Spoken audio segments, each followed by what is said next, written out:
Let's start with the date, November 12th, 2025. That's the day SoFi Technologies stock closed at a very specific price, a price that for a little while looked like a huge success story. $32.73. Remember that number. But just 4 months later, that same stock is sitting at $14.93. I mean, that's a $17 collapse. And here's the real mystery. During those exact same 4 months, SoFi reported the single most profitable quarter in its entire history. So, what gives? Is the company lying, or is Wall Street just completely wrong? Well, the truth is something far more interesting. You see, it's this kind of disconnect that happens when investors get obsessed with the price, but they forget to follow the story. To really understand what's happening with SoFi today, we have to go all the way back to the beginning. Our story starts with four students at the Stanford Graduate School of Business. They're sitting in a classroom and they are angry. I mean, not the kind of angry that you can just fix with a cup of coffee. This is the kind of angry that builds a company. Why? Because their friends, these brilliant, hardworking Ivy League graduates, were absolutely drowning in student loan debt. Back then, the system worked like this. You needed money for school, so you borrowed from a bank, and that bank, well, it charged you pretty much whatever interest rate it wanted to. I mean, where else were you gonna go? You're a student, you've got no income, no real credit history, basically zero leverage. So you just took the rate, you signed the papers, and you hoped like hell your future salary would be enough to dig you out. These four students, they decided to break that system, and their idea was simple. I mean, almost embarrassingly simple. They thought, what if Stanford alumni, people who'd already graduated, they had careers, they had savings, just sitting in a bank account earning maybe 1%. What if they lend that money directly to current Stanford students? Think about it. The alumni would get much better returns, the students would get way lower interest rates, and the group of four would just sit in the middle, taking a small cut for connecting them. They called it social finance or SoFi. Now, the first pilot program was small, just $2 million, 40 students, and one single university. But it worked and it grew fast. I mean, within 2 years, they were already at multiple universities. Within a decade, they'd have over 10 million members and would be going head to head with giants like JP Morgan Chase. Of course, back in 2011, they were just four angry students with a pretty good idea. But that origin story, it's really key here. It explains why SoFi operates so differently and ultimately why its stock behaves the way it does. So let's fast forward a bit and see what SoFi has actually become. You see, over the next decade, SoFi grew and evolved in ways that I think most people still don't fully understand. It went from being a simple loan platform to something much, much bigger. They didn't just stop at student loans. No, they started building a full-blown financial one-stop shop. By 2015, they were offering personal loans and mortgages. Then in 2018, they added investing and insurance. By 2019, they launched SoFi Money, which was a high-yield checking and savings account. They were building an entire financial ecosystem. But there were two moves, in particular, that completely changed the game.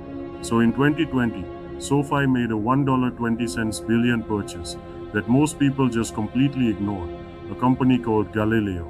Now, you might have never heard of it, but you've probably used it. Ever transfer funds on Robinhood? That's Galileo. Swipe the Revolut card? That's Galileo too. Use an app like Chime for your banking? Yep, that's Galileo's invisible engine working behind the scenes. Here's an easy way to think about it. Think of Galileo as the highway system. The cars driving on it are all those consumer apps you use every day. The brands are the car companies, but none of them go anywhere without the highway. SoFi just bought the highway. And then, just 2 years later, they did something even more audacious. In February of 2022, SoFi received a national bank charter. Now, I know that sounds like really boring regulatory bureaucracy, but it is anything but. See, without a charter, you have to partner with real banks and you have to give them a cut of everything. But with a charter, you become the bank. You get to hold the deposits yourself. You earn the full interest margin. You can set your own rates. This move fundamentally changed the economics of their entire business. Okay, so here's where the story gets complicated because getting a bank charter in 2022 also happened to be terrible time. It was the exact year the Federal Reserve began raising interest rates at the fastest pace we'd seen in 40 years. And just like that, SoFi's cost shot up. Their original student loan business was basically paused by a government moratorium. So the stock, which had gone public around $20 a share, it just collapsed. By late 2022, it's trading at $4.24. That's 80% down from its peak. But here's the thing the headlines totally missed. While the stock was absolutely plummeting, the actual business itself was soaring. The headlines were all screaming failure, but if you looked at the user numbers, they told a completely different story. SoFi more than doubled its members, going from 5 million to over 12 million during the exact same period the stock was just getting hammered. This is the one thing about financial markets that most people learn the hard way. Price and value, they're not the same thing. In the short term, price is driven by sentiment, by fear, by headlines. But value is what the business is actually worth. And that gap, the gap between price and value, that's where every real investing opportunity lives. And in 2023, something started to shift. SoFi reported its first real quarterly profit. Then they reported another and another. By 2025, they had 6 consecutive profitable quarters. Revenue accelerated like crazy from 771 million in Q1 to over $1 billion in Q4 alone. I mean, they were doing in 3 months what used to take them an entire year to do that. And that brings us all the way back to that number from the beginning, $32.73, that all-time high. The company was firing on all cylinders. The stock had made this incredible run and then it all fell apart. But not because the business failed. It fell apart because of 4 external factors. First, the entire market pulled back, and when that happens, even good stocks get sold off. Second, SoFi issued new shares to raise some money. Now that's a totally normal business move, but it does dilute the value for existing owners. Third, a short seller, that's an investor betting the stock will go down, they published a really negative report. And fourth, there's something called information asymmetry. To put it simply, the big Wall Street firms often get information and act on it long before the average investor even sees the news. Let's just focus on that short seller report for a second. They were alleging some potential accounting irregularities. The stock fell sharply as you'd expect, but here's what happened immediately after that report was published. SoFi's CEO, a guy named Anthony Noto, he didn't just issue a press statement, he went out and bought $1 million worth of SoFi stock personally with his own money. Look, CEOs who think their company is in trouble, they don't do that. CEOs who think the market is just dead wrong about their company, that's who buys.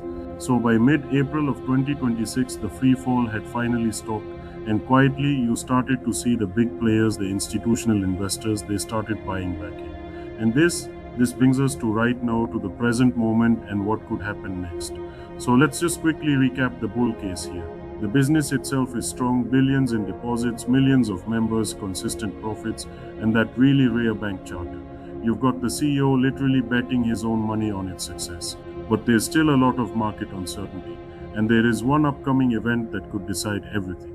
April 29th, that's the day they report their Q1 2026 earnings. Look, if SoFi beats expectations, if they show strong revenue, stable credit quality, and they raise their guidance for the year, the path to 24-26, even $30 a share opens right back up.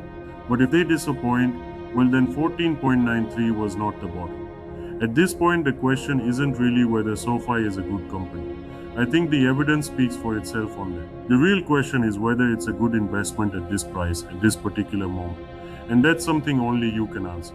What I can tell you is this. On April 29th, watch the revenue, watch the member growth. Pay close attention to what management says about credit quality, and definitely watch the full year guidance. But before we go, I actually want to hear from you, and not just, buy or sell. I want to hear your reasoning. What do you think happens on April 29th, and what's the one single number? Is it revenue, members, guidance? What's the one number that you're watching most closely? Drop it in the comments below, because honestly, the best analysis doesn't come from just me. It comes from all of us looking at this stuff together. We'll see what happens on April 29th.